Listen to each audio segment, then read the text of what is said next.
आत्मा को जिसने जुदा किया, ये भाग।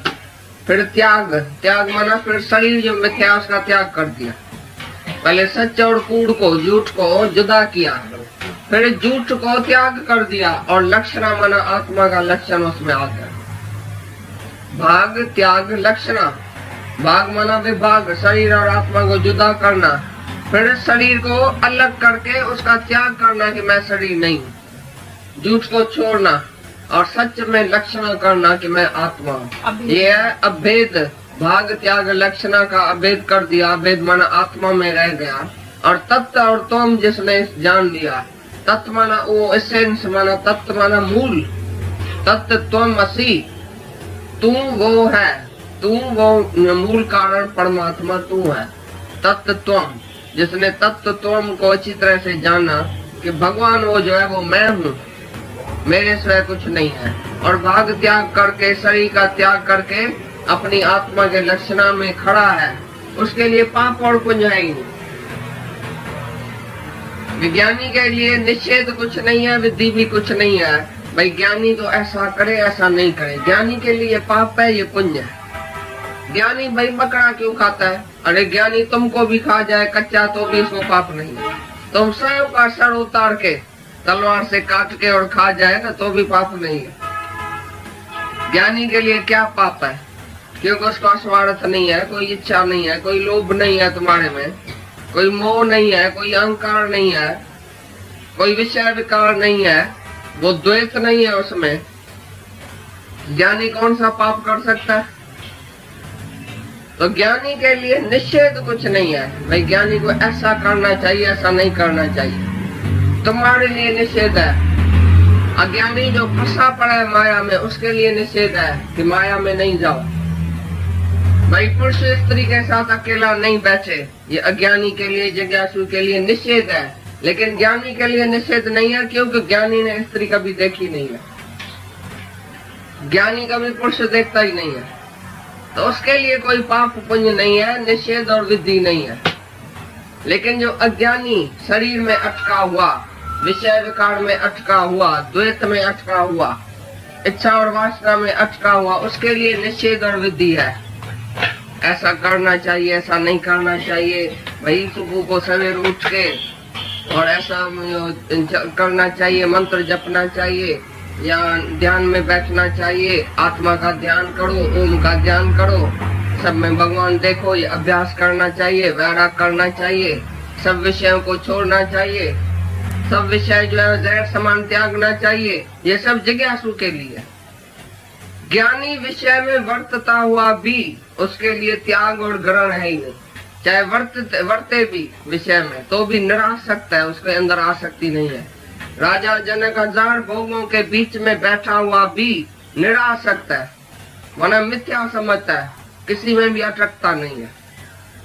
हजारे भोग में बैठा है, हजारे विषय में बैठा भी है, खाता है, पीता है, घूमता है, वस्त्र पहनता है, सारी राजाई का सुख भोगते हुए भी अंदर में बिल्कुल वो निरासक्त था। प्रारब्ध वर्ष उसको भोगना पड़ा भी राजाई का भोग, तो भी वो बोलता है मेरे लिए नहीं, एक है नहीं, दो है नहीं, सुख है नहीं, दुख है, मैं कुछ भी नहीं भोगता हूँ, मेरे को चाहिए भी नहीं सुख, नहीं मैं भोगता हूँ। ये सब इंद्रियों की विषय है, इंद्रियां अपने विषय में वर्त रही है, मैं कभी भी भोगता नहीं हूँ, मैं आत्मा हूँ। बोले ज्ञानी के लिए निषेध और विधि नहीं है, पाप और पुण्य नहीं है। पुण्य कौन सा और पाप कौन सा? पाप होता है द्वैत से, और दिल जो दो आए पाप, दिल जो दो आए पाप, पाप माना छा पुण्य करता है। ज्ञानी ऐसा जानता है कि पाप पुण्य अंतःकरण का धर्म है, माना ये जीव जो है उसके पास अंतःकरण है, इसके लिए वो पाप और पुण्य करता है। और मेरे पास अंतःकरण ही नहीं है, मन बुद्धि चित्त अहंकार ही नहीं है, तो पाप कैसे करेगा? अहंकार से पाप होता है, द्वैत में पाप होता है, अपने आप से पाप होता है क्या? दो में पाप होता है, दो में पाप होता है, अपने आप से अकेले में पाप नहीं होता है। जो ज्ञानी अपना आप देता है, जानता है, वो पाप नहीं कर सकता है। और दिल जो दो आए पाप, इन्हें देगा ना। जीव भाव में कोई भी होवे, और पाप कर्म करे तो उसको दिल में धड़कन होती है या नहीं होती? अंदर वाला विवेक बताता है, नहीं बताता है? बस उधर ही पाप कर्म। चाहे तुम अच्छा कर्म करता है फिर भी तुम्हारे अंदर में तुम्हारे को ये ख्याल आता है कि मैंने अच्छा करा, खुशी होती है। खुशी होती है। तो जहाँ खुशी होती है और जहाँ धड़कन होती है और कहीं दुख भी होता है, उसका मतलब अभी जीव भाव है, उसका मतलब अभी तुम शरीर में है। लेकिन जो बोलता है आत्मा में जागा है, जिसने ये निश्चय किया तो मैं आत्मा हूँ, तो वो जानता है तो ये पाप और पुण्य जो है वो सिर्फ अंतःकरण का धर्म है। अंतःकरण का धर्म है तो उसका मतलब ये नहीं है तो वो पाप कर्म करके और बोलता है अंतःकरण का धर्म है। ऐसी ठगी नहीं करता है, तभी बोलता है B clean rather than clever. होशियार नहीं बनने का है, ऐसे नहीं कोई पढ़ के भाषा पढ़ के शब्द पढ़ के और होशियार बन जाए, है जीव भाव में पाप कर्म करता है तो नहीं, ये तो अंतःकरण का धर्म है। नहीं, लेकिन तुम्हारे पास जब अंतःकरण रहे ही नहीं, जिसकी वासना क्षय हो गई है, जिसका मन वश में है, जिसकी इंद्रियां वश में है, जो 24 ही घंटा आत्मा में रहता है, उसके पास अंतःकरण है नहीं, उससे कोई पाप कर्म हो ही नहीं सकता।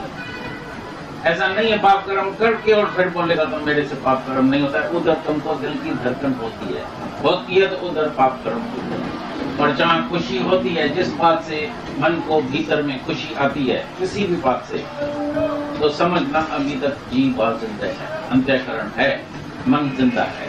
कभी खुशी होती है, जहाँ खुशी होती है वहां दुख जरूर होगा। जहाँ तुम पुण्य भी करता है, अच्छा कर्म भी करता है, वहां तुम्हारे से पाप कर्म अवश्य होगा। कोई ऐसा बोलता है मैं जो हूँ सत्य कर्म भूल जाता हूँ, अच्छा कर्म भूल जाता हूँ, सर्व पाप कर्म याद करता हूँ। ये भी अपने से ही धोखेबाजी है, चालाकी है, होशियारी है, बात करने की होशियारी है, शब्दों की होशियारी है। लेकिन जिसको अच्छा कर्म याद है तो बद कर्म भी याद है, बद कर्म याद है तो अच्छा कर्म भी याद है। जहाँ दिल भर के समझना जी भाव है, मन जिंदा है। पेड़ाभ्यास और इसमें ये जो भोला बाबा का था, ज्यों धूम का आकाश से ज्यों धूम का संबंध होता है नहीं, क्यों पुण्य अथवा पाप को तत्वज्ञ छूता है। अर्थ में गया उसको ही लगती है, समझा? तुमको कोई बोलता है तुम रंडी है तो तुम अरे मेरे मर्द को इसने मार दिया, बस मैं रंडी हो गई, रन हो गई। क्या सचमुच हो गई? फिर तुम आत्मा से तो भूल गई ना। तुम रन के अर्थ में गई, तुम गधे के अर्थ में गया, तुम कुत्ते के अर्थ में गए। बोला अरे मेरे को इसने बोला तुम गधा है। क्या मैं गधा हूँ? तो तुम शरीर है तो गधा है, आत्मा तो गधा है ही नहीं। और आत्मा है तो सब तू ही है, गधा भी तू ही है, कुत्ता भी तू है, सब कुछ तू ही तो है, समझा? ऐसी तरह से जो अर्थ में जाता है, गालियों के अर्थ में जाता है, उसको गाली लगती है ना। और एक है जो गालियों के अर्थ में ही नहीं जाता है। बोला क्या कहा? गधा कहा, सो क्या? शरीर तो गधा है ना, कहा तो क्या हुआ? और मैं तो आत्मा हूँ, मेरे को लगा क्या? आत्माकार को लगेगा? ऐसी तरह से बोलता है पाप और पुण्य भी, जो पाप और पुण्य के अर्थ में जाता है उसको पाप पुण्य लगा। जो बोलता है ये पाप है ये पुण्य है, तुमने लिस्ट लिखी है, मुंगुर मारना पाप है, मच्छर मारना पाप है, किसके दिल को दुखाना पाप है, बकरा खाना पाप है, किसको मारना पाप है, किसको कुछ करना पाप है, दुखी करना पाप है। ये तुम्हारी नजर में ये सब पाप है।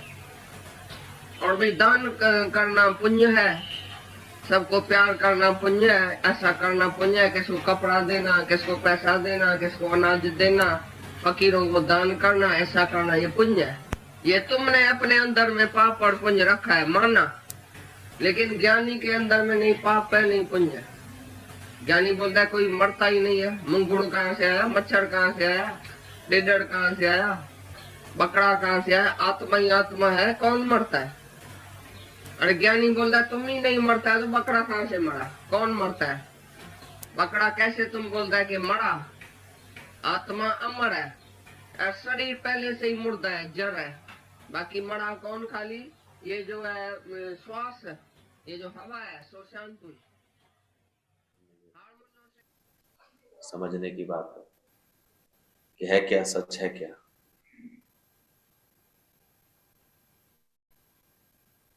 शरीर अगर आज है कल ना हो,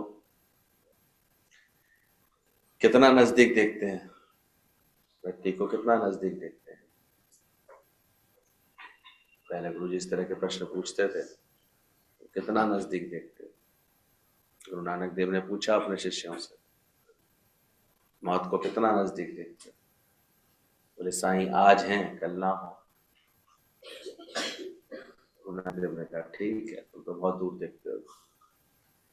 दूसरे शिष्य से पूछा, बोले अभी हैं शाम तक ना हो।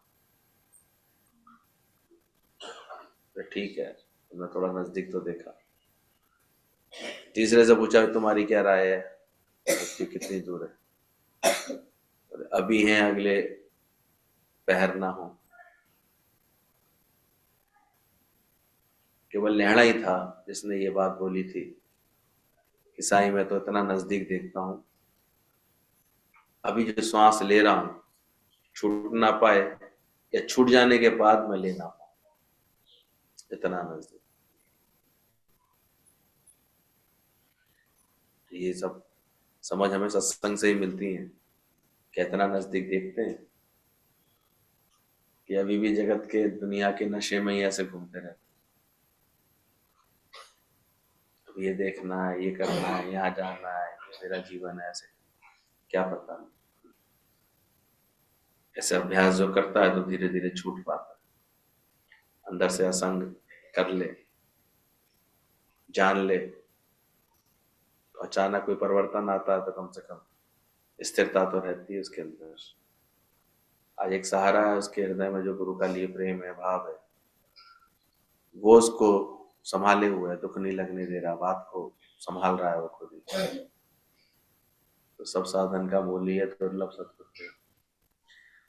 हाँ, प्रेम सब मिलता रहेगा, सब तरफ से सही ज्ञान की संभाल मिलती रहेगी तो ये प्रेम आगे परवान चढ़ जाता है। बाकी तो माया फिर ऐसी है, कहते रहते हैं नहीं नहीं नहीं मैं तो मुझे नहीं शादी वादी करनी, तो कर लेते हैं, फिर ऐसे फंस जाते हैं, सत्संग वत्संग सब छूट जाता है। ये होता क्यों होता है ऐसा? हमने तो ऐसा इसके अलग ही अनुभव किया। ठीक है, शादी की शादी हुई और सब काम हुए अपनी जगह, लेकिन गुरु से प्रेम में क्यों कमी है हमारे? वो हमारा क्यों कम होना चाहिए? वो तो और लगन बढ़नी चाहिए। और गुरु है वाणी, तो उस वाणी के अभ्यास में तो नियमित आके बैठे ही बैठे, चाहे कुछ हो जाए। इसकी ऐसी लगन होती है तो उसको हम देखते हैं, ज्ञान ग्रहण हो जाता है। बाकी ज्ञान तो पुस्तकों में भी लिखा है, वाणियों में भी लिखा है, सबको लिखा है। और जो फिजिकली हमने कल बात कर रहे थे कि 2 घंटे सत्संग में आके बैठोगे, वो जो तुम्हारे अंदर में विकास करेगा वो कोई और चीज थोड़ी कर सकती। सोचो, विचार करो इस बात के ऊपर। जो 1-1.5 घंटे यहाँ सत्संग में आके बैठ लेते हैं, वो हमारे अंदर में जो परिवर्तन देता है, जो रोज रोज की सफाई होती है, जो रोज रोज हमें जगत से एक बचने का एक सही दिशा मिलती है। कोई सोचे घर बैठ के सत्संग तो वही चलता है ना, रोज वही चलता है। हमारे पास तो पुरानी वाणियां बहुत रखी हुई है, गुरु जी की बहुत कैसेट रखे हुए, देखा है, गुरु जी से बहुत मिला है। ऐसे करके छोड़ता रहे, सत्संग ना करे रोज का, तो क्या रहता है उसका अभ्यास? कुछ होता है? बहुत से ऐसे मन चले लोगों ने देख लिया, हमने देख लिया, उसके बाद कुछ नहीं, फिर उनका जीवन ऐसे ही बस उलझा सा रहता है, परेशान। लेकिन एक गुरु की याद में है, लगन में है, अपने शरीर को लगाता रहता, सत्संग में आता रहता, तो देखते स्वस्थ भी बना रहता है। तो घर बैठा तो और ज्यादा वो अस्वस्थ हो जाता, व्यर्थ हो जाता। तो लेखे में यही गड़ी, बाकी सब बर्बाद। और यही जगह है जहां बैठ करके हमको इस बात का अभ्यास मिलता है। आकाश से ज्यों धूम का संबंध होता है नहीं, त्यों पुण्य और पाप को तत्वज्ञ छूता है नहीं। समझ है ये ज्ञान की। जैसे धुआं कितना भी उठे, आंधी कितनी भी चले, आकाश से उसका कोई संबंध नहीं कहते। मतलब वो आकाश उससे लिपायमान नहीं होता, दिखता है आकाश में, और आकाश लिपायमान नहीं होता। तो पुण्य और पाप को तत्वज्ञ छूता ही। ऐसे क्या पुण्य हो क्या पाप हो, जिसकी भावना तत्वज्ञ हो गया, जो तत्व दृष्टि हो गई जिसकी, जो अपने को आत्मा करके जिसने जान लिया, उसको फिर ये लिपायमान नहीं करता। आकाश सम निर्लेप जो चैतन्य घन प्रज्ञान है, ऐसे असंगी त्याग को सब हानि लाभ समान है। समत्व योग जो हमें ज्ञान से प्राप्त होता है गुरु की कृपा से, कि हानि में, लाभ में, मान में, अपमान में, दुख में, सुख में, ऊंच में, नीच में, सब में एक समत्व योग आता है हमारे। अस्थिरता है तभी तो इतने व्याकुल होते हैं हमारे घड़ी घड़ी, कोई समत्व योग पूरी तरह लाते नहीं। करो अभ्यास। तो ऐसे असंगी त्याग को सब हानि लाभ समान है। इस पद को जानने वाले के अंतःकरण का पुण्य और पाप के साथ संबंध नहीं रहता। आत्म पद है सबसे ऊंचा। ऐसे तो हर पद को पाने के लिए देखो कैसे, एक कुर्सी पाने के लिए कितना जद्दोजहद करती है दुनिया में,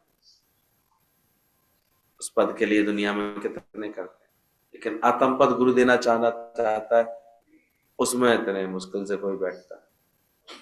जो तेरा ही आत्म पद है, और जिस पर बैठ जाएगा तो फिर सारा कुछ ख्याल अंदर से चला जाएगा तुम्हारा, सार नहीं।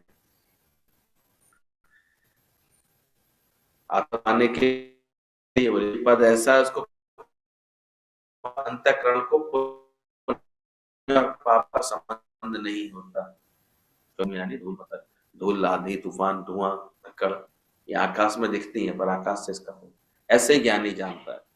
जितने भी ये भाव को भाव है, पाप है पुण्य है, सब बातें मेरे अंतःकरण को नहीं छूती, मैं उनसे निर्लेप नहीं आ रहा हूँ। मैं जो आत्म तत्व हूँ, तत्व को नहीं छूती। अंतःकरण का भी धर्म हो सकती है सब चीजें, पर मुझे आत्मा का धर्म नहीं, आत्मा को लिपाए माने। हमेशा इसके लिए ये बात समझाई गई है कि विभाग त्याग लक्षण, ये ज्ञान हम 3 चरणों में अपने जीवन में पूरा करते हैं। ज्ञान के 3 स्टेप्स बोले गए हैं। सत्संग सुनते सुनते सुनते सुनते पहले हमारा भाग होता है, विभाग। गुरु के वचनों की आदि से हम अपने को विभाग करते हैं। नहीं तो बिना गुरु के ज्ञान के, बिना सत्संग की समझ के देह, शरीर और आत्मा दोनों इतनी मिक्स लगी रहती है, जुड़ी रहती है, और यही गलती होती रहती है। आत्मा के गुण शरीर से और शरीर के गुण आत्मा से लगाते रहते हैं। अजर अमर है आत्मा, और भ्रम बस हम सोचते हैं शरीर से जिंदा रहे, कुछ हो नहीं इसको, ये मरे नहीं, इसके संग कुछ हो नहीं। क्या हो गया सोचो, एक बीपी तक कंट्रोल नहीं हो पाया, जबकि ये सोच करके सरकारी हॉस्पिटल से बेचारे वो जल्दी से ले गए वहां पर, सरकारी हॉस्पिटल में शायद इलाज नहीं हो पाएगा, कि होना नहीं है तो कहीं नहीं होना है किसी का। इतनी उपाय कर लिया गया, नहीं कुछ हुआ। कब क्या बात आ जाए, बस इस पूरी घटना से ये सीखने को जरूर दिख रहा है कि अगर कभी डॉक्टर ने कोई ऐसा बोला है कि नहीं तुमको इस बीमारी के लिए दवा नियमित रूप से खानी है, तो जरूर उस पर ध्यान देना, ऐसे छोड़ मत देना उस चीज, क्योंकि कब कौन सी चीज शरीर है, खाकी पोशाक के नीचे कब क्या चीज ऐसे पलटने लगती है, कब क्या बात आ जाती है। अगर उन्होंने कुछ जानकारी डॉक्टरों के पास है, उसके अनुसार वो तुम्हें कुछ सलाह दे रहे, तो ध्यान जरूर देना चाहिए, ज्यादा अधिक मनमानी नहीं रखनी चाहिए। बाकी तो होनी इतनी प्रबल होती ही है।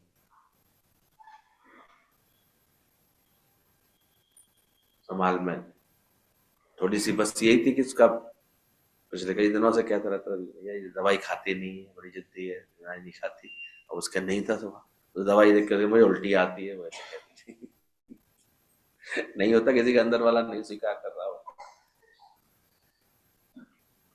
अब तो चर्चा है बस केवल, शरीर तो रहा नहीं।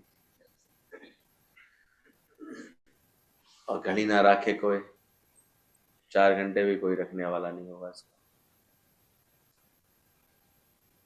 किस झूठे मुगालते में घूमते रहते हो तुम लोग, सुबह सुबह पर्स लटकाया चल गए।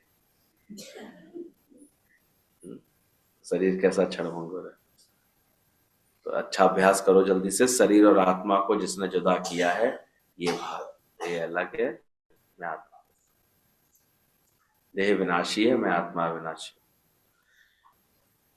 विभाग के बाद बोला त्याग। अब त्याग किसका करना है? जीव भाव का त्याग। जो मिथ्या है उसका त्याग, यानी उसकी आसक्ति का त्याग, उसकी ममता का त्याग। ये शरीर को कहीं जाके छोड़ा होगे, छोड़ के कहीं नहीं आओगे। और इसमें जो होने वाली ममता है, आसक्तियां हैं, इसमें जो अंदर में अटक है, वो त्याग हो जाए, यानी उसको त्याग के बैठा। विभाग कर लिया, पहले ज्ञान कर उसने अपने अंदर जान लिया कि मैं ये देह नहीं, देह विनाशी है, मैं आत्मा विनाशी हूं, मैं अजर अमर आत्मा हूं। इसका जो गुण है आत्मा का, वो अपने को जानता है। मैं असंग हूं, खाना पीना लेना इधर सब धर्म मेरे शरीर के हैं, मेरे नहीं। मैं तो केवल साक्षी हूं, इसका दृष्टा हूं। ऐसे दृढ़ता करते अंदर से धीरे धीरे विभाग करता है। और विभाग के बाद त्याग, जीव भाव का त्याग करता है, शरीर का त्याग करता है। और उसके बाद लक्षण उसके अंदर, आत्मा के लक्षण उसके अंदर आते हैं। वो आत्मा के लक्षणों को सुनता है, समझता है और फिर प्रकट करता है। आत्मा अजन्मा है तो स्वयं को अजन्मा जानता है। आत्मा अमर है, अपने को अमर जानता है। आत्मा निर्विकारी है तो अपने को निर्विकारी जानता है। और जैसे जैसे आत्म भाव में आता जाता है, उसके देह भाव के ये सारे बातें अपने आप धीरे धीरे छूटते चलती हैं। जैसे पड़े पड़े पानी में वो छिलका अलग नहीं हो जाता है बादाम का, ऐसे ही ज्ञान के साथ, ज्ञान के बाद होता है। तो विभाग, त्याग, लक्षण। पहले सच और झूठ को जुदा किया, फिर झूठ को त्याग किया, तो लक्षण आत्मा के उसमें आने लगते। मैं शरीर नहीं हूं, झूठ को छोड़ना, और सच में लक्षणा करना कि मैं आत्मा हूं, यह है अभेद भाग। त्याग लक्षणा को अभेद कर दिया, जिस अभेद माना आत्मा में रह गया। कहते ना अभेद, अब उसको भेद नहीं रह गया, वो सारे समय उसकी वृत्ति उसकी आत्मा में टिकी रहती है। अब उसको ये बात भूलती नहीं। तो सोचते हैं कि मौत जो इतनी ऐसे अंदर से घबराहट पैदा करने वाली घटना है, पर ऐसा सत्संग की समझ से, सत्संग सुनते सुनते, नित्य के अभ्यास से ऐसा क्या हो गया? शरीर सामने पड़ा भी होता है, पता भी है कि मृत्यु होगी, लेकिन एक हलचल नहीं आती, समझ में आ गया, क्योंकि उस अमर आत्मा से ऐसी गुरु प्रीत करा देता है। आत्मा ना जायते न मृते न हन्यते वा कदाचित्। कहाँ गई आत्म तत्व, कहाँ गया? ये तो शरीर है। तीनों रानियां रो रही थी, दशरथ का शरीर पड़ा हुआ था, विलाप कर रही थी। जब तक ज्ञान होता है तो आसक्तियां होती हैं, दुख होते हैं, तो विलाप हो रहा था। गुरु वशिष्ठ जब आए तो रानियों को लगा कि तो हमारे गुरुदेव आए हैं, तो और ऐसे रोक कर, अरे गुरुदेव रक्षा कीजिए, गुरुदेव दशरथ जी को जिंदा कर दीजिए। शुरू में तो आदमी यही बोलता है, तो बच्चे भी कह रहे थे, मम्मी मेरी हमारी कैसे उठ जाएंगी भैया, कैसे उठ जाएंगी मम्मी, अब उठेंगी नहीं क्या? तो लग रहा था देख करके बच्चों के भावों को, जिसने अपनी मम्मी को अपना हंसते खेलते देखा हो, एक दिन ऐसे देखे वो, और इतनी छोटी अवस्था की अभी समझ ही नहीं पा रही कि मृत्यु होती क्या है। पढ़े देखो तो क्या लगता है। वशिष्ठ को भी बोला गया ये बात, लेकिन उन्होंने ज्ञान ही समझाया कि देवी तुम ये सोच रही हो, जनक ये देह थोड़ी थे, दशरथ ये देह थोड़ी थे, वो तो आज भी शरीर अलग है। इतना ज्ञान रोज सुनाते थे, वशिष्ठ मुनि सुनाते ही थे ब्रह्म ज्ञान हमेशा, ब्रह्मनिष्ठ थे, ब्रह्म ज्ञान ही बताते थे। बचपन से इसलिए भगवान राम को अपने भाइयों सहित ब्रह्म ज्ञान का ही अभ्यास मिला था। आज के समय में बच्चों को कहाँ, दादाजी कहते हैं पहले के समय में गुरुकुल जाते थे बच्चे तो ये आत्म ज्ञान सुनते थे। बहुत आवश्यक है, आजकल तो पाठ्यक्रम में ये ज्ञान आना चाहिए। हर अच्छे संत इस बात की पैरवी करते हैं। बच्चों को आजकल पता ही नहीं है, भागते रहते हैं और बातों पड़े रहते हैं। उन्हें जगत का ये बात पता लग जाए तो उनके अंदर बहुत अच्छी एकाग्रता भी बनेगी, और फिर व्यर्थ में ऐसे ममता के कारण परेशान होते हैं, दुखी होते हैं, वो खत्म हो जाएगा। ये समझ में आनी चाहिए। अरे तुम्हें समझ में आ गई? कितने दिन से आ रही हो? कब से आ रही है अम्मा? नहीं आती समझ में। टाइम पास करते हैं बड़े मजे से, गुरुजी कहते थे यहाँ बैठ गए, ठंडी ठंडी बात है सुनते, पर समझ जाना। इतनी सत्य लगती है मृत्यु, देखो चेक करो, कभी भी आ सकती है। तो अंदर से पक्का कर लेना। ऐसे करके जब बार बार रो रही थी तो बोला, दस शरीर तो ये रखा है जिसके लिए तुम रो रही, सामने रखा है तुम्हारे, क्या चला गया इसमें से? बोले हंसते थे, बोलते थे, बातचीत करते थे, वो चला गया। तो तुम अपने सुख के लिए रो रही हो, इनके लिए थोड़ी रो रही। अपने सुख से सब जग बांधा। और बाकी अगर तुम्हें याद आ रहा हो जो तुम्हें इतनी बार आत्मा सुनाई है, आत्मा का तो नाश होता नहीं, वो शरीर किसी का रहने वाला नहीं। जब वशिष्ठ मुनि ने ऐसा तत्व ज्ञान सुनाया, आत्म ज्ञान सुनाया, तो कहते हैं उसके बाद रानियों को धीरज आ गया, समझ में आ गया सही बात। इसी समय के लिए तो ज्ञान सुन रही हो, किसके लिए सुन रही है? अचानक कोई ऐसी परिस्थिति आगे खड़ी हो जाए, अचानक अपने शरीर के ऊपर कोई बात आ जाए, उस समय तो ज्ञान याद आना चाहिए, नहीं तो तोते तोते सा ज्ञान किस काम का होगा? कारण आते हैं पर तुम्हारा मन को अगर ये याद नहीं आया, तो तुम्हारे कितने गिने तो कितने पैसे तो खर्च कर चुकी होगी सत्संग में आने में, तो तुम्हारा वेस्ट हो गया। अंतकाल में क्या स्थिति बनेगी? अंत में कहाँ जाएगा? अभ्यास है इतना। तो जी कहते हैं आत्मा कब पक्की करती है? रात के 12 बजे सोते हैं कि दिन भर रहती है ऐसी अभ्यास? रखो ऐसा अभ्यास करो। तो भाग त्याग लक्षणा और तत्व और त्वम जिसने जान लिया, तत्व माना एसेंस, तत्व माना मूल, तत्व जिसने तत्वमसी जान लिया कि तू वो है, वो मूल कारण परमात्मा तू है। तत्वमसी अहम ब्रह्मास्मि, तत्वमसी का भेद जान लिया इसने, तो वो अभेद आत्मा में टिकता है। अभेद माना बताया त्याग लक्षणा का अभेद हो कर दिया उसने, यानी अब शरीर भाव का त्याग हो गया और आत्म भाव में उसका दृढ़ता हो गया। अभी ज्ञानी के लिए निषेध कुछ भी नहीं है, विधि भी कुछ भी नहीं। यहाँ ये एक बात समझने की है, किसके लिए नहीं है? हाँ, ये ध्यान रखना, ज्ञानी के लिए बोली जा रही है बात।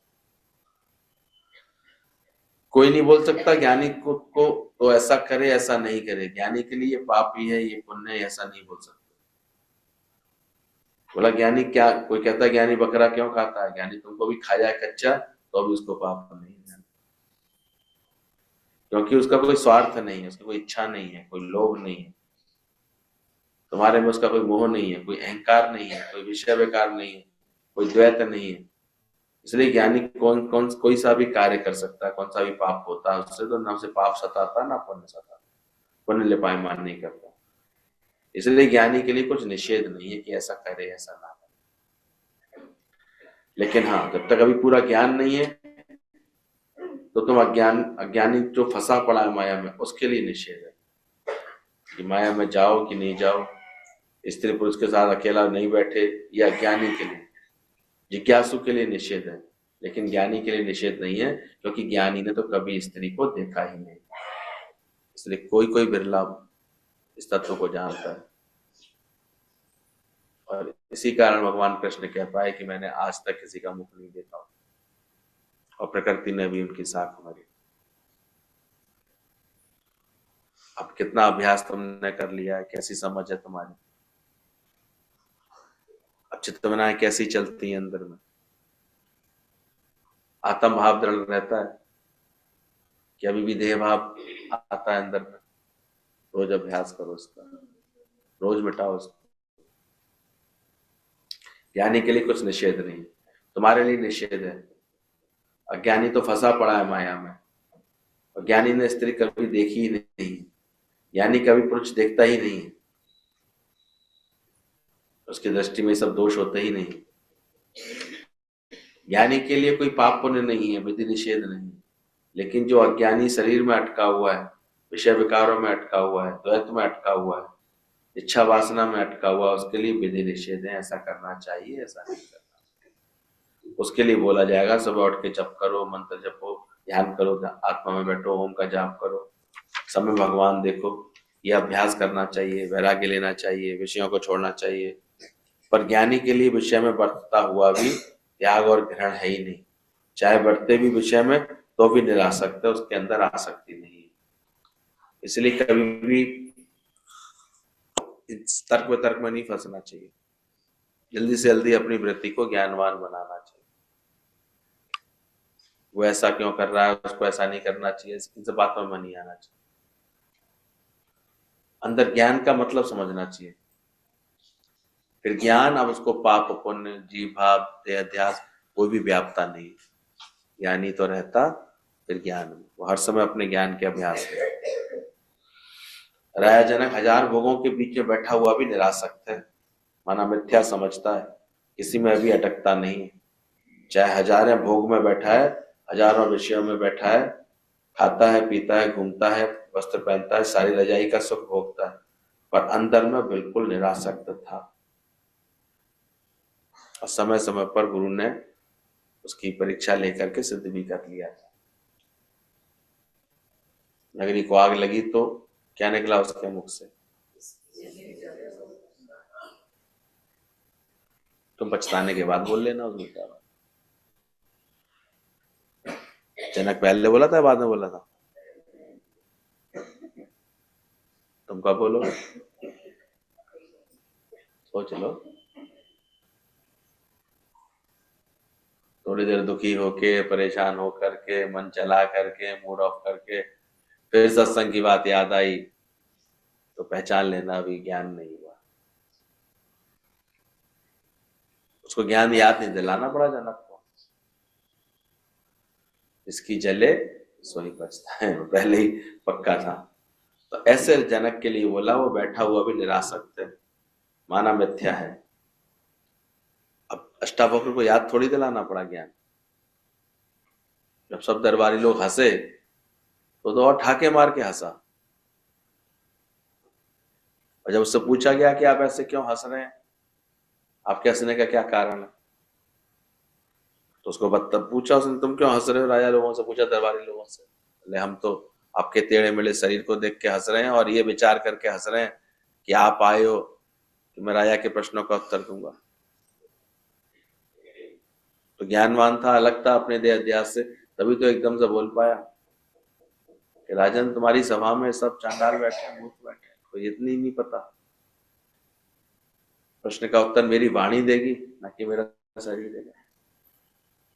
आकाश टेढ़ा मेढ़ा होता है, गुंबद टेढ़ा मेढ़ा होता है, आकाश टेढ़ा मेढ़ा होता है। नदी के किनारे टेढ़े मेढ़े होते हैं, क्या पानी टेढ़ा मेढ़ा होता है? आत्मा कहाँ टेढ़ा मेढ़ा होती है? तो एक तो होता सुनना, और कभी कभी कदाचित सुन करके भी बोल देना, लेकिन अंदर से पूरी तरह निश्चय नहीं होना। लेकिन अष्टावक्र का क्या था? इसलिए जनक के अंदर भी बहुत जल्दी ये निश्चय बना। उन्होंने भी इससे अंदर से बोला ये बात। राजा जनक हजार भोगों के पीछे बैठा हुआ भी निरासक्त है, प्रारब्ध दोष उसको भोगना पड़ा, रजाई का भोग, तो भी बोलता है मेरे लिए ना एक है ना दो, ना ही सुख है ना ही दुख है, मैं कुछ भी नहीं भोगता हूं, मेरे को बरत रही है, इंद्रियां अपने विषय में बरत रही हैं, मेरे को सुख चाहिए ही नहीं, मैं नहीं भोगता हूं, ऐसे बोला उसने। राजा जनक बोलता है ज्ञानी के लिए विधि निषेध नहीं है, पाप और पुण्य नहीं है, तो पुण्य कौन सा, पाप कौन सा? इसको फिर क्लियर किया दादा भगवान ने, दिल जो डोडे आए पाप, यहां इससे पता कर लिया करो। अभी दिल चलायमान हो रहा है तो वो सब कुछ पाप है तुम्हारे, और दिल तुम्हारा स्थिर है तो फिर कोई पाप नहीं। दिल में जो हलचल होती है, ज्ञानी ऐसा जानता है कि ये पाप पुण्य अंतःकरण का धर्म है, माना ये जीव के पास अंतःकरण है, इसलिए वो पाप और पुण्य करता है, और मेरे पास अंतःकरण ही नहीं है, मन बुद्धि चित्त अहंकार ही नहीं है, तो पाप कैसे करेगा वो? अहंकार से पाप होता है।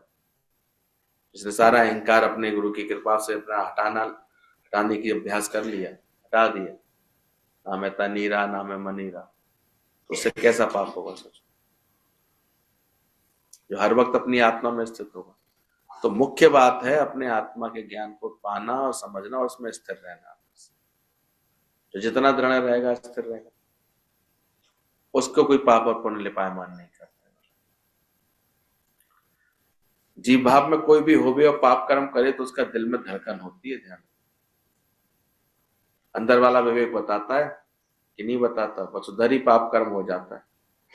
चाहे तुम अच्छा कर्म करता है फिर भी तुम्हारे अंदर में खुशियों, तुम्हारे को ख्याल आता है कि मैंने अच्छा कर्म किया है, खुशी होती है, तो ये भी क्या हुआ, पुण्य लिपायमान कर गया। तो ये चेक करो, अभी खुशी की लहर आ रही है तो फिर कोई ना कोई दुख की लहर भी आएगी, बच नहीं सकते। न्यूट्रल बनो, तटस्थ बनो, आवत तो हर्ष ना हो या जावत तो शोक ना हो। थोड़ी देर पहले जो कीमती पत्थर उसने उठा करके पर्स में रखा था, उसको त्यागने में एक सेकंड नहीं लगा। ऐसी मन की स्थिति बनाओ। संसार में कैसे भी रह रहे हो, लेकिन अगर कोई चीज छूटे, त्यागना पड़े, तो ज्ञानी उसी क्षण तत्काल, अपनी नहीं जानता उसको। इसलिए वो अज्ञानियों की तरह ऐसे जो हाय हाय करके रोता हुआ नहीं दिखाई देगा आपको। देखना, इसको गुरु के ज्ञान का सहारा मिला होगा, उसके चित्त को एकदम सहज शांति होगी। क्या लगता है आप लोगों को, रह पाएगी शांति? कारण आने पर गायब हो जाएगी शांति? नहीं रह पाएगी? नहीं गायब, पक्के हो गए, बिल्कुल पक्के ढीठ। तो ध्यान रखना, तो जहां खुशी होती है वहां धड़कन होगी, पक्का ही दुख भी होगा। इसका मतलब है अभी जीव भाव है, इसका मतलब है अभी तुम शरीर है, ये देह भाव की निशानी। और नहीं तो बड़े आराम से ज्ञानी के मन सदा आनंद, वो हर वक्त इसी समझ के साथ चले। इसलिए वो बड़े प्रेम से हर घटना के बाद उसे देखोगे वो निर्लेप न्यारा रहे, प्यार भी था, बच्चे के संग खेलता भी था, दिन रात उसके लिए, छोटा बच्चा था तो सारी भावनाएं पूरी करता था उसका। उसको देख के लगता था ये कैसा ज्ञानी, ये तो ऐसे जो है अटका हुआ है अपने बच्चे। लेकिन कारण आया, किसी कारण से खबर आई कि बच्चे का एक्सीडेंट में शरीर चला गया। पत्नी तो बहुत परेशान हो गई कि क्या होगा, तो बहुत दुखी हो जाएंगे। लेकिन वह बड़े प्रेम से गया, अंतिम संस्कार करके प्रेम से लौटा है। पत्नी ने कहा तुमको कोई बात नहीं लगी? तो लगना क्या था, क्या मुझे ज्ञान पक्का नहीं है क्या? तुम भी कभी हालात है, परिस्थितियां, देखना ज्ञान पक्का है, पक्का रहेगा, कैच करना है इस बात को। तो जहां खुशी होती है, जहां धड़कन होती है, तो पक्का ही दुख भी होगा। इसका मतलब है विजीव भाव है। लेकिन जो आत्मा में जागा है, जिसने ये निश्चय किया है कि मैं आत्मा हूं, तो वो जानता है कि पाप और पुण्य सिर्फ अंतःकरण का धर्म है। अंतःकरण धर्म तो उसका मतलब ये नहीं है कि पाप कर्म करेगा वो, ऐसी ठगी नहीं करना कभी, ये भी समझना। पाप पुण्य भले लिपायमान नहीं करते हैं ज्ञानी को, फिर भी वो कभी क्या पाप कर्मों में प्रवृत्त होगा? कल को ये ठगी वाला ज्ञान मत सीख के चले आते। बहुत से लोग कभी कभी यही गड़बड़ हो जाती है। गुरु कहता मान ना मान तू है भगवान, और वो हिरण्यकश्यप की तरह अभिमान करने लगता, मैं भगवान, मेरी पूजा करो। बड़े आराम से गुरु लोग बैठे आते हैं, लोग मेरे पैर छुओ आकर, मेरे शिष्य तो तभी हो ना, मेरे पैर छुओगे, झुकोगे मेरे आगे, बात मानोगे। अरे वो झुके, उसका मन नीवा होए, बाहर से क्यों झुका रहे हो? तुम इतना निष्काम प्रेम दो तो उसका मन ही तुम्हारे प्रेम में सब नहीं।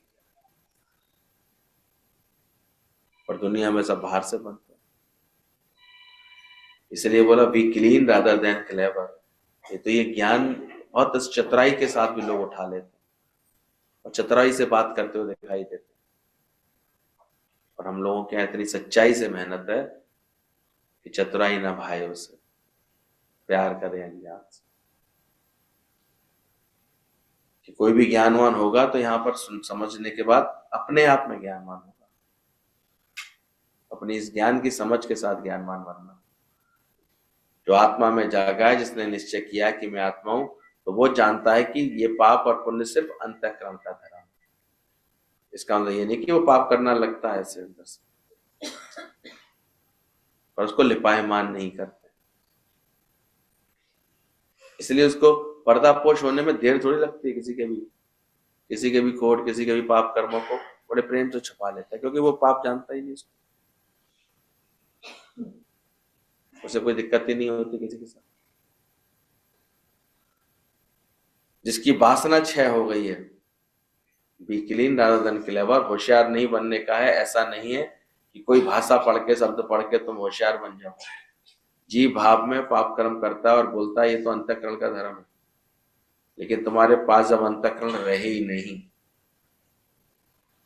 जब इतना अभ्यास दृढ़ हो जाए, ना मन हो, ना बुद्धि, ना चित्त अहंकार,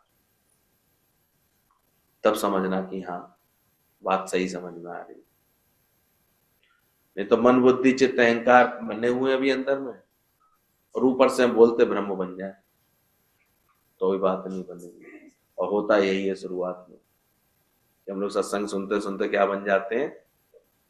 लेकिन सावधान, सच्चे गुरु ने सावधान दी, चेक करते रहना अभी मन बचा तो नहीं है। अगर दिल चलायमान हो रहा है किसी बात से तो अभी मन, सुख भी लग रहा है किसी बात का, उसका मतलब क्या है, अभी मन है, अभी बुद्धि चल रही है। मन बुद्धि चित्त में चित्तवनाएं चल रही हैं, ख्याल चल रहे हैं। जब शरीर शांत हुआ इकलौती बेटी का, तो दादावान के साथ थी लक्ष्मीवान,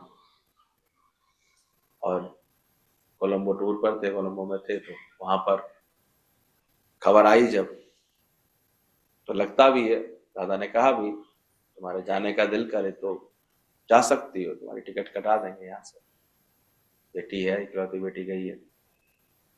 लक्ष्मीवान के मुख से यही निकला, बोले अब किसके लिए जाना है, आपने इतना सच पक्का कराया है, पहले तो मौत अब सत्य ही नहीं रह गई है हमारे लिए, और अब जाके करना भी क्या जब वो जा ही चुकी है। तो भागना बहुत जरूरी हो जाता है किसी के मरे गिरे की खबर, रिश्ते नातेदारों में। सत्संग ही आके तो सोचोगे चलो फिर चली जाऊंगी, छोड़ो कौन जाए इतनी दूर, काय को जाए। सत्संगी के लिए तो सोच लो, छोड़ो टाल दो, मत करो।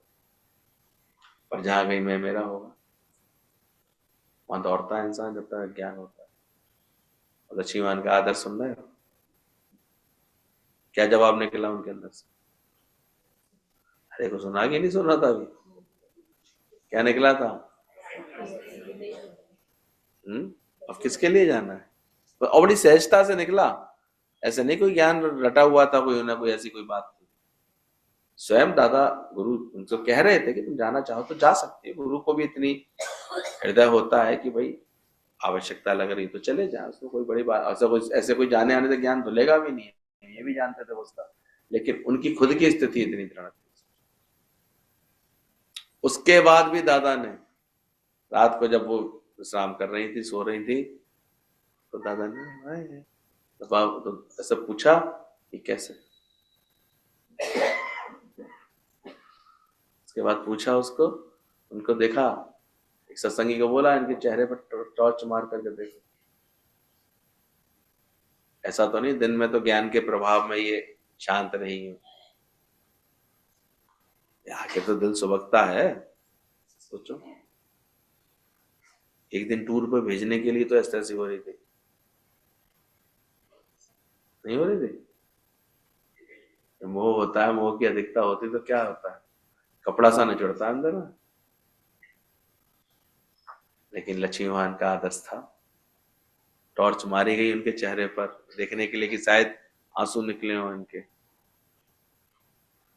और जब टॉर्च की रोशनी से उनकी आंखें खुली, उन्होंने समझा कि क्या कर रही हैं, तो प्रेम से बोलती, दादा आप निश्चिंत रहिए, आपका शेर बच्चा हूँ। इसलिए वे बाद में लक्ष्मीवान का ज्ञान इतना प्रकट हुआ, जहां तहाँ आज भी इतना बड़ा सत्संग है। ऐसे ही थोड़ी बना है, ये ऐसे ही शेर लोगों का बना है। हालत आए मिट ना पाए, तो सुन तो हम बहुत अच्छे से रहे हैं, लेकिन होशियार बनने के लिए नहीं। ये कोई भाषा नहीं है जो पढ़ के केवल बोलनी है हमको। जी भाव में पाप कर्म करता है और बोलता है ये तो अंतःकरण का धर्म है, लेकिन तुम्हारे पास जब अंतःकरण बचे ही नहीं, इसका अभ्यास दृढ़ हो जाए, ना मन हूं ना बुद्धि ना चित्त है, तो भजन की तरफ खूब गाली है 2-4 बार, पर वास्तव में अंदर से अभ्यास किया कौन है? तो अभी भी सारे समय कौन परेशान कर रहा है? मन परेशान कर रहा है, बुद्धि चल रही है, अंतःकरण का कोई हिसाब किताब ही नहीं है कि कौन कौन सी चित्तवनाएं आ रही हैं। और अहंकार तो फिर है ही है, कोई बोल के देख ले कोई कुछ, कैसी बुरी लगती है ये तो बात है। ऐसे लगते हैं कि कोई कुछ कह दे, कोई कुछ टोक दे, कोई कुछ बोल दे। ये तो गुरु के साथ रहते रहते धीरे धीरे गुरु हमारे सारे अहंकार की धज्जियां उड़ाता है, तो बच्चे और खुद ही जैसे हवाई जहाज की तरह पन्ने फाड़ फाड़ के बना के हवाई जहाज उड़ाते हैं ना बच्चे, ऐसे मजा आता है अहंकार उड़ा रहा है। क्यों शब्द लगे, क्यों बात? इसलिए किसी गुरु के अंडर में चलना बहुत कठिन काम होता है, औखा काम। केवल सत्संग में आके बैठने से कोई गुरु नहीं मिल गया, ये नहीं समझ। गुरु हो तो फिर तुमने क्या इतना अधिकार दिया गुरु कुछ भी बोल सके, तुम्हें कैसे भी बात कह सके?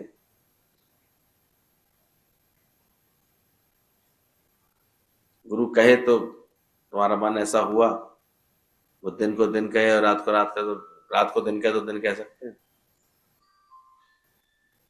कह तो बैठ जाए तो बैठे रहो वहीं पर, चलने ही कहे तो चलने लगो एकदम से। ऐसा जब भाव आता है तब ये ज्ञान पक्का हो जाता है। फिर ऐसे व्यक्ति के पास ना मन बचता, ना बुद्धि बचती, ना चित्त, ना अहंकार। हटना चाहिए अंदर से। फिर तो गुरु गुरु बोल मन, गुरु गुरु बोल।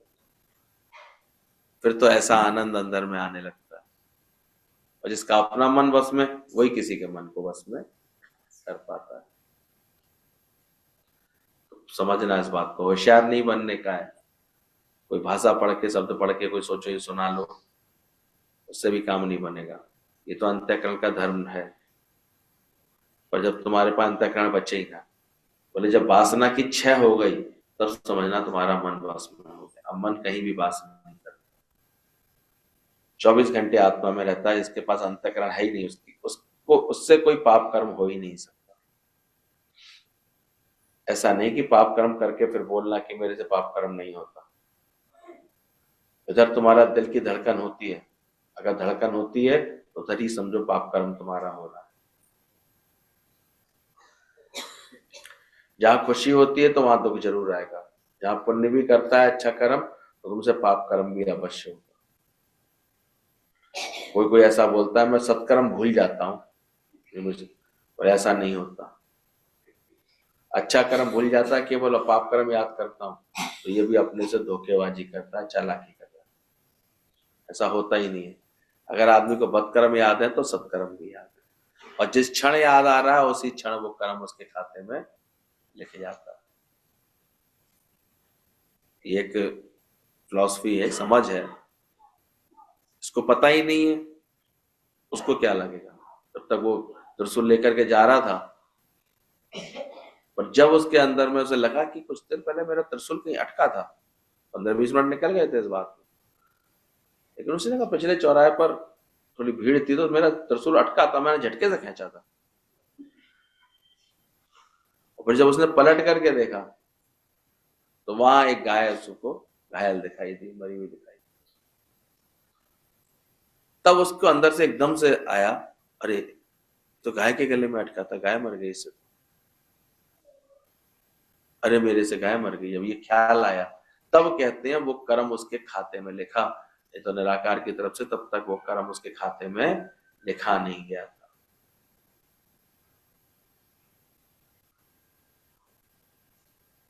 सोचो, जब ये जानत मुझसे कुछ होए तब उसको सुख ना ही भूल।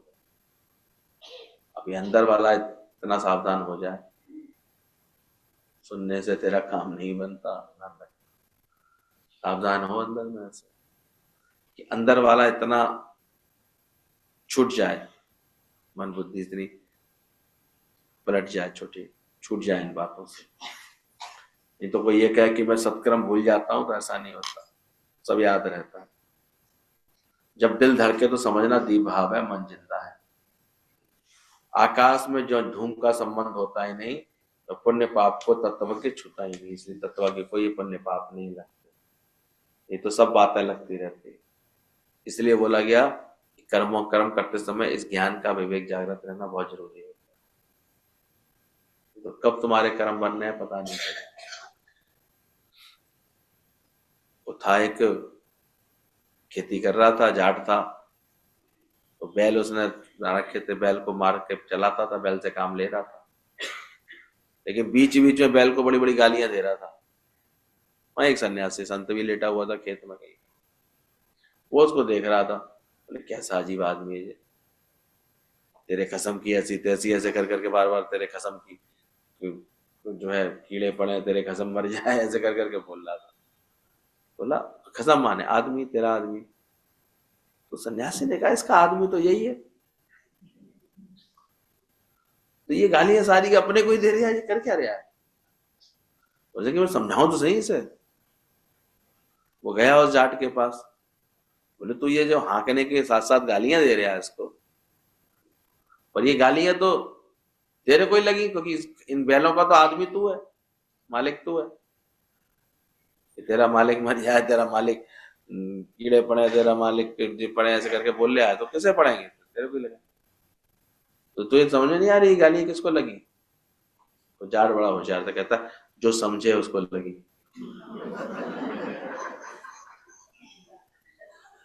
अब वो सन्यासी जो है अपना सा मुंह लेके रह गया, कोई समझ तो वो रहा था। जब तक जो समझ नहीं रहा देखो उसके कर्म नहीं बनते। कर्म किसके बन जाते हैं? कभी देखो बहुत से ऐसे बच्चे होते हैं उन्हें समझ नहीं होती, उनका कोई कर्म नहीं बनता। कल कोई मिला था, कह रही थी वो बच्चा ऐसा है, वो मोबाइल मिलता है ऊपर से 3 मंजिल से नीचे फेंक देता है, उसे समझ ही नहीं है, अब नॉर्मल थोड़ा सा, मैंने उसका तो कर्म ही नहीं बनता, क्योंकि उसके अंदर ये विवेक ही नहीं कि माने कि मैंने कुछ किया। कर्म किसका बनेगा? जो ये जानत मुझसे कुछ होए तब उसको सुख, तो मनने की गति कहीं ना जाए। सब मानने का खेल है। तो पाप क्या पुण्य क्या तो भुला दे, कर्म कर फल की इच्छा मिटा दे। तो जब हम मानते हैं, राजा यज्ञ कर रहा था, 100 ब्राह्मणों का भोजन था, बाहर रसोईया खुले में रसोई बना रहा था, खीर पक रही थी, इतने में एक खेल हुआ। अचानक एक चील जो है सांप को दबाए हुए अपने पंजे में उधर से गुजर रही थी, सीप के पंजों का, चील के पंजों का दबाव बढ़ा तो सांप के मुंह से एकदम से विष निकला और वुस जाकर के वो उस खीर में गिर गया, और खीर खाने से 100 के 100 ब्राह्मणों का हरिओम नाम सत्य हो गया। इतना बड़ा कांड हो गया, सोचो। लेकिन उसका कर्म किसी के भी खाते में नहीं आया। 100 ब्राह्मणों की हत्या क्या राजा के खाते में गया? राजा यज्ञ करा रहा था, क्या रसोईया के खाते में जाएगा? उसको पता ही नहीं था। क्या चील के खाते में जाएगा? चील तो अपनी प्रकृति से बनी हुई थी, उसे तो अपना आहार मिला था, वो लेके जा रही थी। सांप तो होता ही बेसैला, उसका क्या कर्म बना? क्या उन ब्राह्मणों का कर्म था कोई? तो आ गए थे वहां खीर खाने, लोग थे अपनी अपनी बातें करते रहे। लेकिन परमात्मा की तरफ से अभी तक वो कर्म किसी के खाते में नहीं गया। कहते हैं दूसरे साल फिर वो श्राद्ध का जब मौका आया, तब एक ब्राह्मण वहां से आ रहा था, और ब्राह्मणों को पहले रहता था कि कहीं जाएंगे शाम इस पक्ष में जो है, तो राजा के यहाँ पर श्राद्ध होगा तो वहां पर भोजन मिलेगा। तो आया कि भाई राजा के यहाँ श्राद्ध का, बोले तुम उस राजा के यहाँ जाना चाह रहे हो? तो एक पनिहारिन थी जो पानी निकाल रही थी कुएं से, वो ऐसी बात बोलने लगी, बोले उस राजा के पास जिसकी वजह से 100 ब्राह्मण मारे गए थे। कहते हैं उस क्षण वो कर्म उस पनिहारिन के खाते में लिखा गया, 100 ब्राह्मणों की हत्या का फल का कर्म जो है। आसानी समझ नहीं पाओगे, टटपटी बात है, लेकिन कर्मों का ऐसा ही खेल है। हो सकता है कोई अनाप शनाप गाली बकरा उसका कोई कर्म नहीं बन रहा हो, और चूंकि तुम गाली समझ रहे हो तुम्हारा बन रहा हो।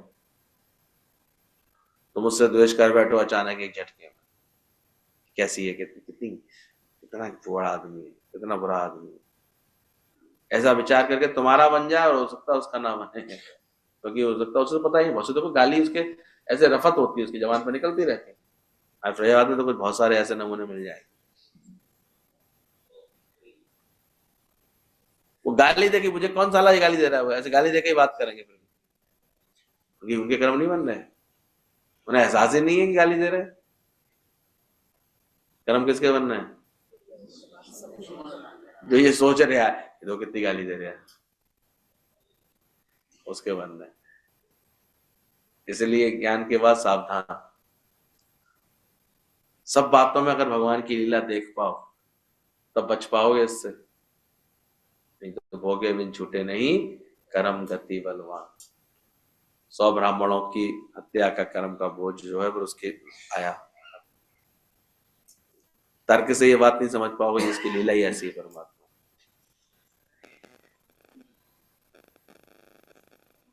कि कब क्या हो रहा है, जब तुम्हें समझ में आती है। गाली के अर्थ में गया तो गाली उसको लगी समझे। अब किसी ने तुमको बोला तो रन है, रंडी है, बोला विटान बोल रहे थे, तो अब तुम दुखी हो गई क्योंकि इसने मेरे मर्द को मार दिया, तुम बन गई, अर्थ तुमने समझा। कर्म किसका बना? नहीं तो भगवान की राज में तो सब कुछ इंसाफ ही इंसाफ हो रहा है। कहते हैं एक बार सप्तऋषि मंडल अपने आकाश में मार्ग में विचरण कर रहे थे। उन्होंने एक दिन देखा एक पानी के सागर में पानी का बड़ा जहाज जा रहा था। अचानक तूफान आया भयंकर, जहाज डमाडोल हो रहा था, डूबने जा रहा था जहाज। सारा जहाज ऐसे डूबने जा रहा था तो उनका मन एकदम से एक सप्तऋषियों में से एक ऋषि का मन ऐसे बोला, अरे प्रभु ये क्या अनर्थ होने जा रहा है, अरे भगवान इनकी रक्षा करो। तो उसका तप के बल के कारण उस वक्त तो उसके जहाज की रक्षा हो गई। लेकिन कहते हैं कि शाम को जब उनकी थाली आती थी सप्तऋषियों की, तो उस दिन 7 किए गए 6 थाली आई। अब उन जिसने अपना ये प्रभाव दिखाया था अपनी तपस्या का, उसके आगे थाली नहीं रुकी। तो उसने कहा, प्रभु आज ये क्या बात है, आज 7 की 6 क्यों रह गई?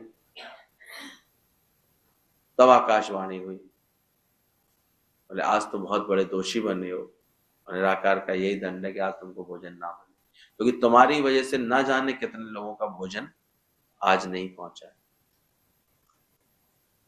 तुमने जो ये प्रकृति के खेल में हस्तक्षेप कर दिया ना, आज कितने जीव जंतु ऐसे थे पानी के अंदर इनको भोजन पहुंचना था, जो साल में एक आध बार ही भोजन करते हैं। आज ये खेल मैंने बनाया हुआ था और तुमने उसको, इसलिए ज्ञानवान पर किसी बात का ना कोई कमेंट करता, ना कोई इसमें धारणा बनाता, ना ही कभी किसी पर रिएक्शन देता, ना ही किसी बात को अच्छा कहने की कोशिश करता, ना किसी को बुरा कहने की कोशिश। वो बहुत तटस्थ रहता है, हर घटना का साक्षी होता है, अपनी इंद्रियों पर भी विश्वास नहीं करता है। आंख का धर्म है देखना, इसने देखा, कान का धर्म है सुनना, इसने, मुख का धर्म है बोलना, इसने बोला मुझे नहीं पता,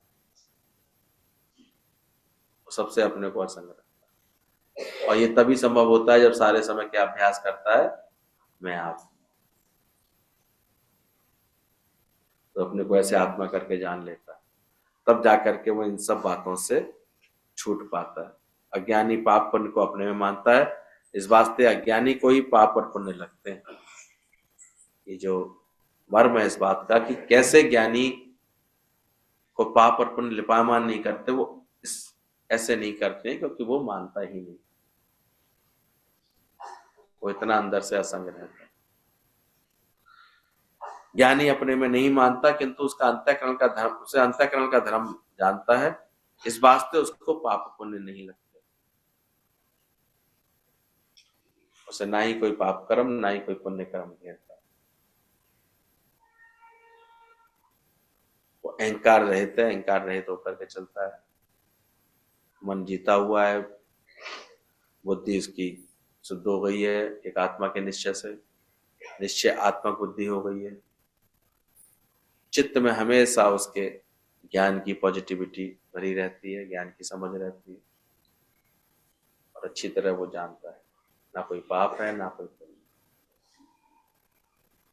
उसका मन इसलिए उसमें डरायमान नहीं होता, इस वास्ते उसको पाप पुण्य नहीं लगते। ज्ञानवान को ही पाप पुण्य का ज्ञान नहीं होता है क्योंकि वह अपने आत्मानंद में मग्न रहता है, अतएव उसको भी पाप पुण्य नहीं लगते।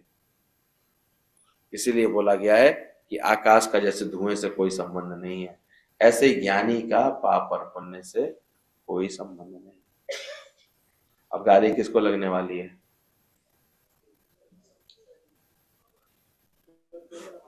दादाजी कभी कोई गालियां देते थे तो कुछ लोगों के दिमाग चलते थे। वैसे तो ये ज्ञान की बातें सुनाते हैं पर बीच बीच में गालियां दे देते तो रूठ जाते थे मन लोगों। फिर गीतावान जाते थे, बोले पूरा सत्संग फिर से रिवाइज करो, दादा ने कितनी बार तो बोला कि तू आत्मा है।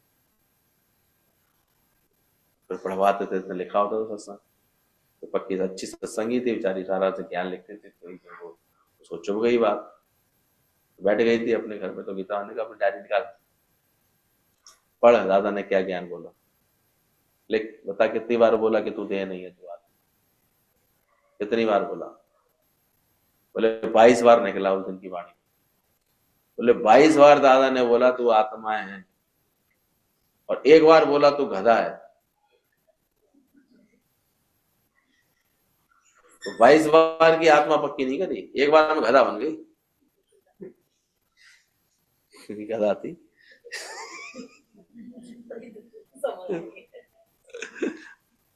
तो ध्यान रखना।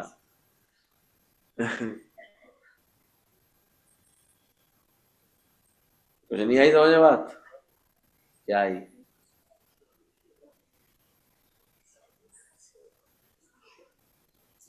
चलो कुछ तो हो ही लो, कर्म बने चाहे नहीं बने।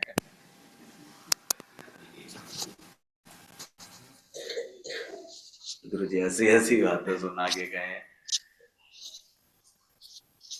उसको तेरे कर्म का ना भा।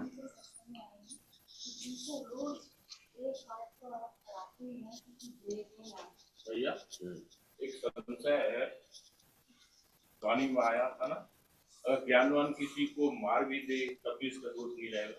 जब वो ज्ञानवान है तो किसी को मारेगा क्यों? सही बात है। दूसरा क्वेश्चन, पंडित जी हमारे बगल रहते हैं, वो कहते हैं कि गीता में लिखा हुआ, रामायण में लिखा हुआ है, अगर ब्राह्मण पूजनीय है तो किसी को जान से भी मार देगा तब भी कोई दोष रहेगा। तो यही तो बात बोल रही है, गीता में लिखा ही है बात। यानी कैसे भी कर्म करते हुए भी तब ज्ञानी होना चाहिए, या ब्राह्मण से मतलब नहीं है। बैठ के बात करो, अच्छा लगे। मतलब ज्ञानी जो है, मतलब ज्ञानवान अगर चित्त है उसका, ज्ञान की निष्ठा है उसके अंदर, तो उसका कोई कर्म नहीं बनता। इसलिए गुरु कहता है आप लोगों को पहले ज्ञानवान बनाओ। तो रामायण में लिखा है, वो कहते हैं कोई अध्याय बताया तो मुझे ध्यान नहीं है। कोई बात, वो तो बहुत जगह लिखी है बात, पर समझ में तो तब आती है जब गुरु की कृपा होती है।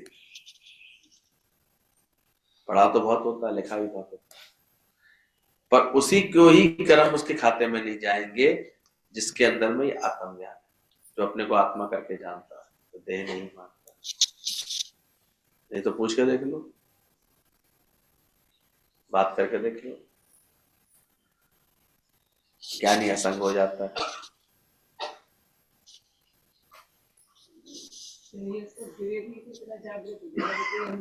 होगा ही नहीं, कोई स्वार्थ में संबंधी नहीं है उसका किसी से, ज्ञानी है।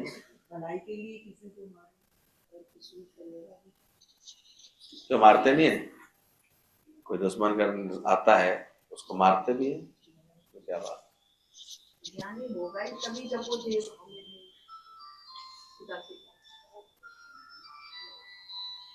अब राम ने रावण को मारा, कृष्ण ने मारा, तो कैसे मारा होगा कंस को?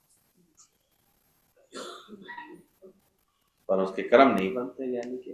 ज्ञान की समझ है जिसके पास, विवेक पूर्वक कर्म किए। गिनवा दिए कि 99 गाली दे चुका है, 100 गाली तक का मैंने वादा किया है। 100 के बाद उसका सर काट दिया शिशुपाल।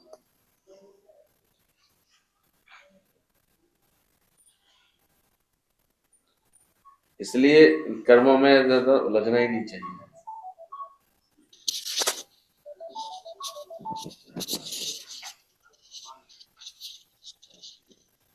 वो तो बिल्कुल विधि के विधान से, लेकिन ज्ञानवान अंदर से खुद को बना लेना चाहिए जो तुमको कर्म लिपायमान ना करे। नहीं तो आदमी का मन बहुत खाता है, मेरे से गलती हो गई, मेरे से गलती हो गई, मेरे से ये हो गया, पर्स ले लिया मैंने, कभी तो नहीं बिगड़ा मन, तो लाखों पे नहीं बिगड़ा, हजारों पे नहीं बिगड़ा।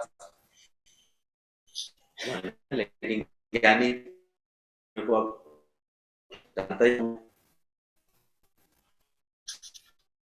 समझ जाए, फिर सोचेगा क्या करूं मैं, मंदिर में दिया हूं कि कहाँ दिया हूं। मिथ्या ही है, जब तो कहाँ भी दिया होगा तो क्या फर्क पड़ेगा। सब में पाप है ना,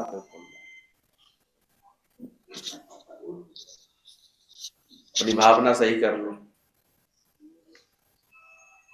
जब माया सत्य दिखेगी तो फिर किस किस को बज रहे हैं मोबाइल में, लगेगा ही अंदर ही अंदर। पर कर्मों की गति है बड़ी गहरी। इसलिए बार बार कहते हैं अपने को इतना आत्मा की वृत्ति में टिका दो, आत्मा की, कि तुझको तेरे कर्म का ना भान, दिन उसी का हो उसी की शाम। नहीं तो अज्ञानी तो ज्ञानी वही बहुत कर्म देखते रहेंगे बैठे बैठे, यहाँ गए, इससे मिले, यहाँ खाया, ऐसे घूमे, ऐसे करे, ऐसा किया, क्या नहीं था। पर अगर ज्ञान भूले होंगे तो लगेगा कि मैंने किया, नहीं तो मैं आत्मा। कल रहे हमारे साथ तो देखा होगा, हमने थोड़ी कुछ किया, किसी का अपने कोई भाव रख के बैठा होगा तो हुआ, हमें क्या पता। तो कहीं किसी के भाव से कुछ हो रहा होता है, यानी थोड़ी कुछ कर रहा हो। तो तुम भी जब ज्ञानवान हो जाओगे तो तुम्हें भी ऐसे लगेगा कि मैं नहीं करता हूं। भाव का खेल है, ईश्वर की जैसे खेल बना हुआ वैसा होगा। पर अंदर से, खुद के अंदर से पहले ज्ञान पक्का। इसलिए ज्ञान अपने लिए पक्का करते जाओ, पक्का हो जाएगा। उसके बाद इसके लक्षण अपने आप देख लोगे कि ज्ञानवान के फिर कर्म खाते में आना अपने आप ही बंद होते चले जाते, खत्म होते चले जाते, मिटते चले जाते। रहता हूं इसी जगत में, कहाँ भागने की जरूरत।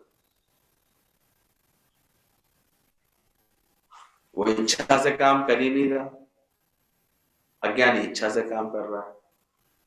ज्ञानी बैठा जरूर है लेकिन निरीक्षा भाव से बैठा है, शांत भाव से, उसका मन नहीं चल रहा।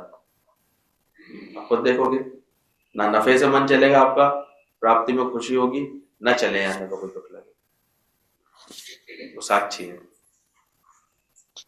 जानने वाला है। अज्ञानी अगर कहीं नहीं जा पाए तो मन चलेगा, जाना था, जा नहीं पाया, जा नहीं। ज्ञानी जा पाए तो भी राजी, नहीं जा पाता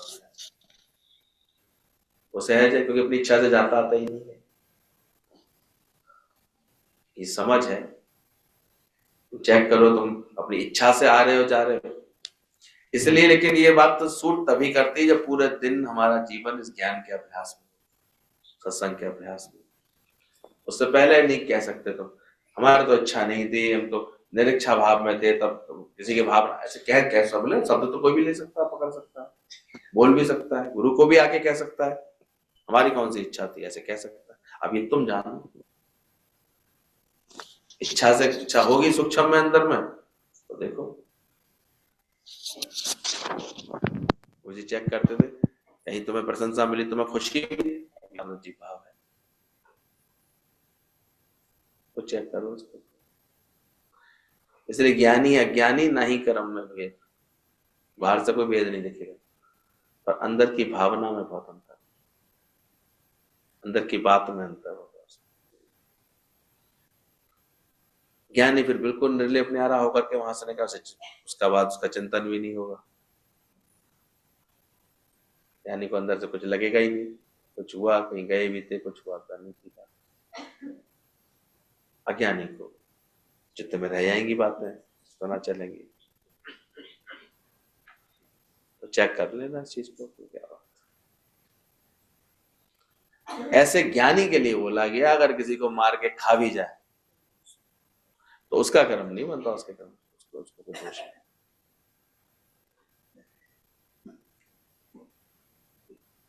ज्ञानी तो जानता है अभी तो एरोप्लेन क्रैश हुआ तो लोगों ने एक दूसरे के मांस को ही खाया, मर गए थे उनके।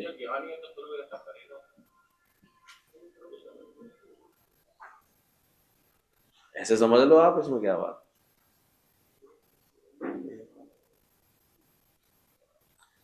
लेकिन कबीरदास जी ज्ञानी थे, उन्हीं के बेटे ने बोला संतों को बांटते रहते हो, संतों को खिलाते रहते हो, अब तो कहीं से चोरी करके ही खिलाओ फिर तो इनको, अपने पास तो कुछ बचा नहीं। कबीरदास जी ने क्या बोला, अरे बाप बेटा क्या आइडिया दिया तूने, चल आज रात को यही काम करते हैं। कहाँ चले गए दोनों बाप बेटे। और सुनो, सेंध लगा के घुस भी गए कि गोदाम में, सेठ जी के गोदाम में। बेटे ने जब डोरी उठा ली, बोले रुक एक सेकंड, सेठ जी जरा सुनना जरा। सेठ जी को जगा दिया आवाज करके, बोले मरवाओगे क्या, चोरों की तरह घुसे हो यहाँ पर। बोले ऐसे कैसे, चोरी अपनी जगह, कल सुबह सेठ जी परेशान होंगे और उनके आदमी परेशान होंगे। सेठ जी हम ये चुरा के ले आ रहे हैं तुम्हारा एक बोरा, कहते हुए जो है सेठ जी को बुला लिया। क्या हुआ कबीर साहब, आप यहाँ क्या कर रहे हो। भाई चोरी करने आए थे तुम्हारे यहाँ, ये बोरा ले लिया है, अब जो है हम जा रहे हैं, संत लोग आए हैं हमारे यहाँ, कुछ था नहीं खाने पीने को, तो उससे खिलाएंगे पिलाएंगे। तो चोरी क्यों करी ये भी पूछे, बता दिया उसने। सेठ कहता है काय शर्मिंदा करते हो, हमें खुद कहते हम पहुंचा देते तुम्हारे, अब बताओ चोरी रही। तो कहने को क्या किया, पर रही चोरी। तो संतों के काम फिर ऐसे होते हैं, ज्ञानियों के काम ऐसे होते हैं, काय की चोरी। विचार करो। हाँ भाई तुम्हें मारने आ रहे हैं, पढ़ाई कर रहे ज्ञानी आराम से, कह के आराम से, मजा आ रहा है तुम्हें मारने में, पढ़ाई। अभी पढ़ाई हुई